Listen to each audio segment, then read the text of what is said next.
कहानी मनहूस कौन। एक दिन सुबह के समय बादशाह अकबर अपने महल के झरोखे में खड़े थे।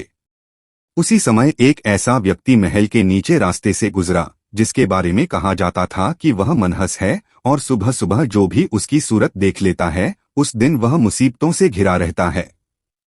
उस व्यक्ति ने बादशाह को सलाम किया और आगे बढ़ गया। बादशाह अकबर सोचने लगे कि क्या यह बात सही है। आज हमने इसका मुंह देख लिया है, देखते हैं हमारे साथ क्या गुजरती है। अभी अकबर स्नान कर दरबार में जाने के लिए तैयार हुए ही थे कि उन्हें समाचार मिला कि उनकी बेगम का भाई दुर्घटना में घायल हो गया है। दरबार में जाने के बदले वह अपने साले को देखने चले गए।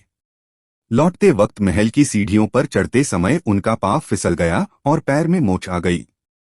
पैर में पट्टी बंधवाकर वे दरबार में पहुंचे। उस दिन बीरबल दरबार में नहीं आया, इसलिए कोई काम नहीं हो सका। ऊबकर वे अपने महल में लौट आए और थोड़ा आराम करने का विचार किया। अभी उन्हें जरा सी झपकी आई थी कि बेगम ने उन्हें भोजन करने के लिए बुलाया। आज भोजन करने का उनका मन नहीं था, फिर भी भोजन करने बैठ गए, किंतु अभी पहला ग्रास ही मुंह में डाला था कि अचानक कहीं से एक मक्खी उनकी थाली में आ गिरी। वे खाना छोड़कर खड़े हो गए। अब तो उनका गुस्सा 7वें आसमान पर पहुंच गया। बेगम से भी उनकी कहासुनी हो गई और बेगम नाराज हो गईं। जैसे तैसे वह दिन पूरा हुआ। शाम को वे महल की छत पर गए और एकांत में बैठकर सोचने लगे कि आज मेरा पूरा दिन खराब गया।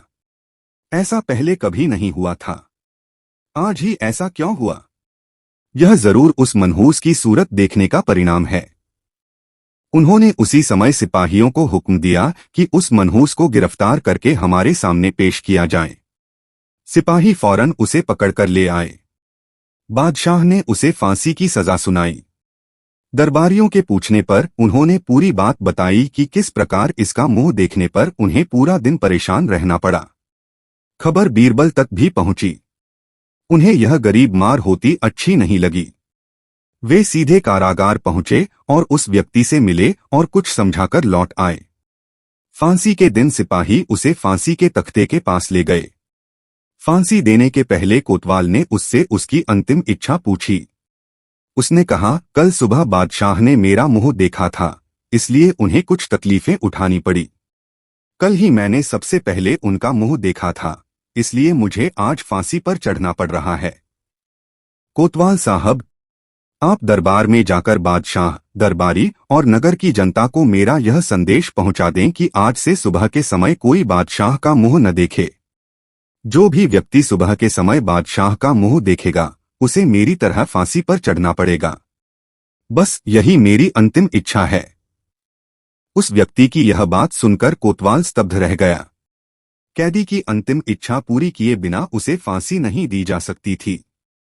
अतः वह फौरन दरबार की ओर रवाना हो गया और बादशाह को उस व्यक्ति की अंतिम इच्छा बताई। उसकी इच्छा सुनकर भी स्तब्ध रह गए। उन्होंने तुरंत कैदी की दरबार बुलवाया। बादशाह ने उससे कहा, मैं समझ गया, बीरबल की सलाह से ही तुमने इस तरह की समझदारी की बात की है।